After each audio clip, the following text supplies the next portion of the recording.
కిరాయి సైనికులతో పోరాడాల్సి వస్తుంది. ఉక్రెయిన్ రష్యా యుద్ధంపై జెలెన్స్కీ కామెంట్స్.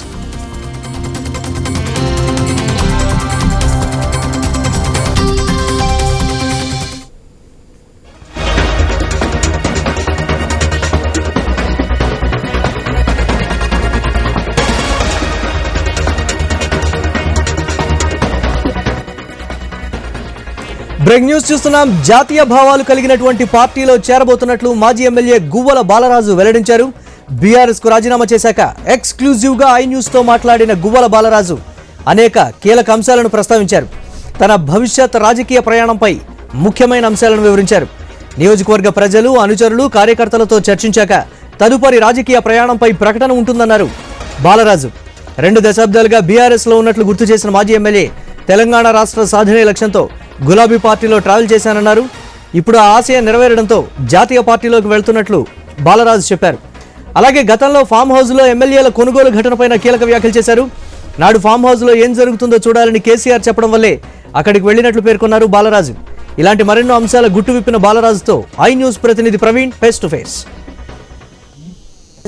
అయితే బీఆర్ఎస్ నాయకత్వంలో 2 సార్లు ఎమ్మెల్యేగా అయితే ఎంపీగా కూడా పోటీ చేసినటువంటి తరుణం లోపల ఈరోజు అనుకోని కారణాల వల్ల బీఆర్ఎస్ పార్టీకి రాజీనామా చేయవలసిన పరిస్థితులు వచ్చాయంటూ కూడా మనతో పాటు గువ్వల బాలరాజు ఉన్నారు. మాట్లాడి తెలుసుకుందాం.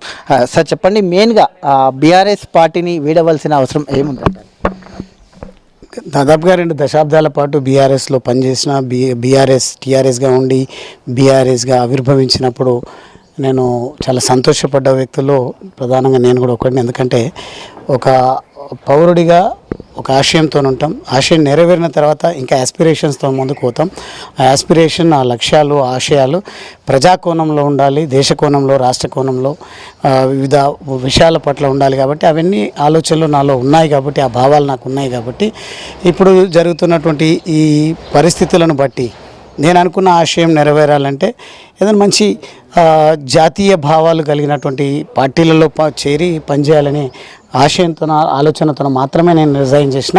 ఎటువైపు వెళ్ళాలి, ఏ పార్టీకి ఆ లక్షణాలు ఉన్నాయనేది నేను ఏదైతే అర్థం చేసుకున్నానో అది మా ప్రజల ముందు ఉంచుతా. మా ప్రజలు ఏం అర్థం చేసుకున్నారో వాళ్ళు కూడా బాగా అనుభవం కలిగినటువంటి వాళ్ళు, నా అచ్చంపేట నియోజకవర్గానికి సంబంధించి మాజీ ప్రజాప్రతినిధులు, నాయకులు, ప్రజలు, అక్కడ ఉన్నటువంటి ప్రజా సంఘాలు, కుల సంఘాలు, మేధావులందరూ కూడా వాళ్ళందరితో చర్చించిన తర్వాత నేను నిర్ణయం తీసుకొని ముందుకు పోతా.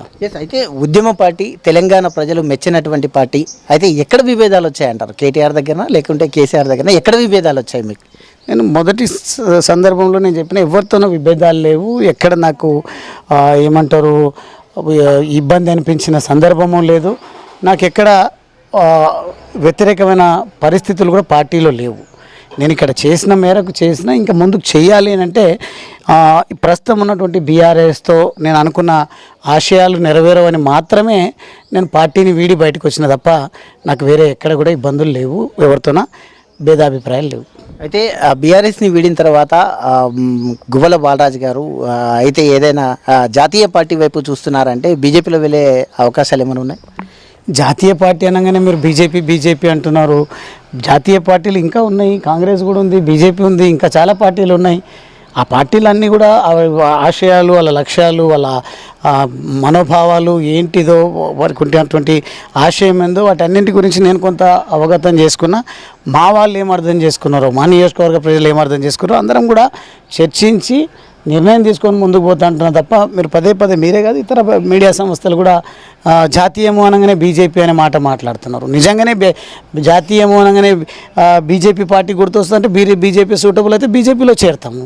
కానీ ఇప్పటి వరకు నిర్ణయం తీసుకోలేదని పదే చెప్పిన తర్వాత కూడా మీరు ఆ దిశగానే మీ ప్రశ్నలు లేవనెత్తుతున్నారు తప్ప ఇంకోటి కనిపిస్తలేదు. అయితే మెయిన్గా చూసుకుంటే సీఎం జిల్లా కూడా మహబూబ్నగర్ జిల్లా, మీరు కూడా మహబూబ్నగర్ జిల్లాకు చెందినటువంటి వ్యక్తి కాబట్టి సీఎం జిల్లా కూడా మహబూబ్నగర్ కాబట్టి కాంగ్రెస్ నేతలు ఎవరైనా టచ్ ఉన్నారా? లేదంటే డీకే అరుణ లాంటి బీజేపీ ఎంపీలు కూడా అక్కడ ఉన్నారు కాబట్టి అట్లా బీజేపీ వాళ్ళు కూడా ఏమైనా టచ్లో వచ్చారా?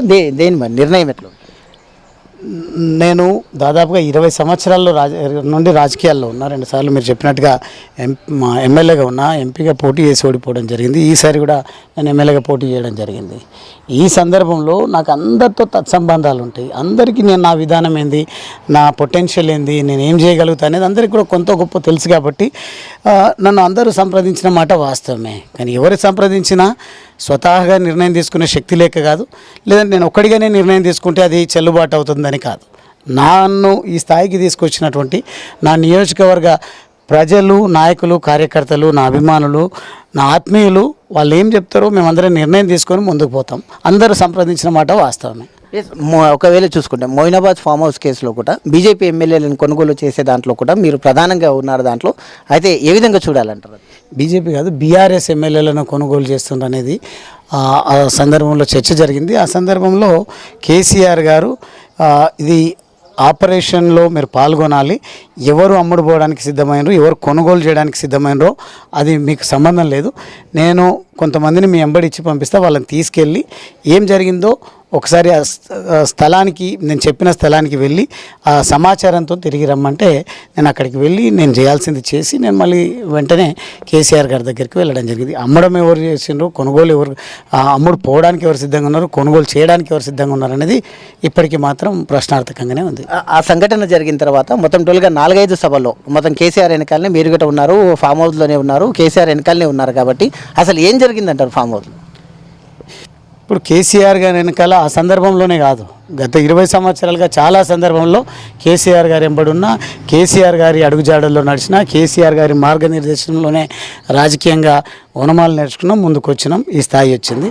ఇప్పుడు నాకంటూ ఒక మెచ్యూరిటీ వచ్చింది, నేను ఏం చేస్తే బాగుంటుందని దానిపైన దృష్టి పెడితే ఎప్పటికైనా కేసీఆర్ గారు నన్ను ఈ స్థాయికి తీసుకొచ్చిన దాంట్లో బాగా నాకు సహకరించిన దాంట్లో మాత్రం ఎప్పటికీ నేను కృతజ్ఞతగానే ఉంటాను. మీ ఆడియో ఒకటి సోషల్ మీడియాలో వైరల్ అవుతుంది. అయితే బీఆర్ఎస్ బీజేపీలో విలీనం అవుతుందంటూ ఒక ఆడియో వైరల్ అవుతుంది. ఏం చెప్పదలుచుకుంటాను? అదే అంటున్నా, ఇట్లా అడగడం వల్ల ఒక అబ్బాయి మా నియోజకవర్గం నుంచే అన్న ఇట్లా అందరంటే అట్లనే అనుకో, మనం మాట్లాడదాంలే, ఇంకోసారి మాట్లాడదాం అంటే దాన్ని నేను మాట్లాడిన ఎసెన్స్ అంతా కట్ చేసి అది మాత్రమే దాన్ని వైరల్ చేస్తున్నాను. దానివల్ల నాకు పెద్ద నష్టం ఏం లేదు. అయితే మీతో పాటు ఇంక 2-3 ఎమ్మెల్యేలు కూడా మీతో పాటు వస్తున్నారట్టు తెలుస్తుంది. మరి ఎప్పుడు చేయను కాబోతున్నారు? ఎవరెవరు వస్తున్నారు ఎమ్మెల్యేలు? ఎవరెవరు వచ్చేది, ఎవరితో నేను మాట్లాడలేదు, ఎవరెవరు వచ్చే సంగతి నాకు తెలియదు. నా విషయం మేరకు మాత్రం నా మార్గదర్శకులు, నా అచ్చంపేట నియోజకవర్గ ప్రజలు ఏం చెప్తారో అనేది రేపు ఎల్లుండి వారితో నేను కలిసిన తర్వాత నా నిర్ణయాన్ని ప్రకటిస్తాను. అయితే బీజేపీలో బీఆర్ఎస్ విలీనం అవుతుందని మీరు నమ్ముతున్నారా? మాట్లాడుతున్నారు అని చెప్పిన తప్ప దానిపైన నేను దృష్టి సారించి విలీనం అవుతుంది, పొత్తు అవుతుంది అని మాత్రం నేను స్పష్టత ఇవ్వదలుచుకోలేదు. నాకు తెలియదు, స్పెక్యులేషన్ ఉంది కాబట్టి దాని విషయంలో ప్రజలు ఆ రకమైనటువంటి ప్రశ్నలు. కేసీఆర్, కేటీఆర్ ఆ విధంగా అనట్లేదు కదా, బీఆర్ఎస్లో బీజేపీ విలీనం అవుతుందని అనట్లేదు కదా, మరి మీరు ఎట్లా అనుకుంటున్నారు? వాళ్ళు అనట్లేరు, కానీ కవిత గారు అన్నారనేది ఒక చర్చ జరుగుతుంది. దాని విషయంలో చర్చ తప్ప నాకంటూ దానిపైన అవగాహన లేదు, నాకు నా దృష్టికి ఏం ప్రత్యేకించి రాలేదు. అదే కవిత చేస్తున్నారు, ప్రతిపక్షాలు చేస్తున్నారు, మీరు గిట్ట బీజేపీ ట్రాప్లో ఏమనబడ్డారు? ట్రాప్ అంటే బీజేపీలో అయితే వాళ్ళు చేసేటటువంటి ట్రాప్లో ఇప్పుడు కవిత చేస్తున్నటువంటి, ప్రతిపక్షాలు చేస్తున్నటువంటి ఏవైతే ఉందో బీఆర్ఎస్ విలీనం అవుతుందని ఏవైతే ఉన్నాయో అట్లా మీరు కూడా ట్రాప్లో పడ్డారా? బీజేపీ ట్రాప్లో, బీజేపీ వెళ్ళడానికి ఏమన్నా? నాకు తెలిసి కవిత గారికి అవగాహన ఉందని అనుకుంటున్నా. అవగాహన రాహిత్యంతోనో ఎవరో ట్రాప్లో పడి ఆమె ఏమైనా చేస్తుంది అంటే అది పొరపాటు. నన్ను ఎవరు ట్రాప్లో పడేయలేరు, ఎవరి ట్రాప్లో నేను పడను.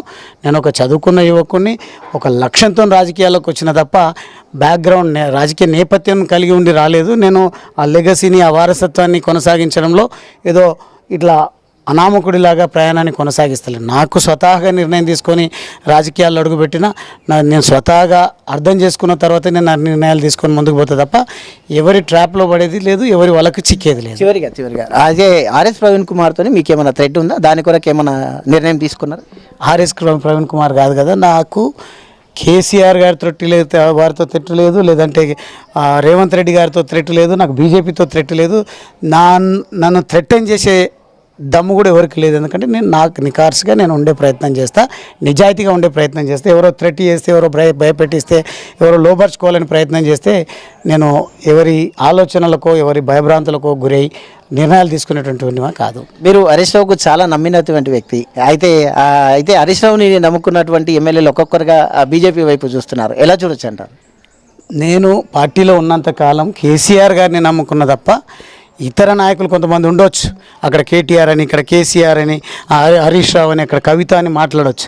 నా సింగిల్ పాయింట్ ఎజెండా మా నాయకుడు కేసీఆర్ అనుకొని కేసీఆర్ గారి నాయకత్వంలోనే పనిచేసిన సీనియర్లుగా ఉన్నారు, కీలక పాత్రలో ఉన్నారు. కాబట్టి కేటీఆర్ గారిని, హరీష్ రావు గారిని అందరినీ కలిసిన మాట, అందరితో కలిసి పనిచేసిన మాట వాస్తవమే. కానీ ఎవరి గ్రూపులో సభ్యుడిగా ఉండే ఆలోచనతో నేను రాజకీయాల్లో లేను, అంత అవివేకంతో కూడా నేను లేను. నాకంటూ అవగాహన ఉంది, నాకంటూ నిర్ణయాధికారాలు నాకున్నాయి. చివరిగా అయితే ఇప్పుడు బీఆర్ఎస్కు రాజీనామా చేశారు కాబట్టి అయితే నెక్స్ట్ ఎలా పోతుంది, ఫ్యూచర్ ప్లాన్ ఎట్లా పోతుంది? చెప్తున్నా కదా, రేపు ఎల్లుండి మా ప్రజలతో సంప్రదించిన తర్వాత, మేము మేధోమదనం జరిపిన తర్వాత మా ప్రజలు ఇచ్చినటువంటి దిశానిర్దేశం మేరకే నా ప్రయాణాన్ని కొనసాగిస్తాను.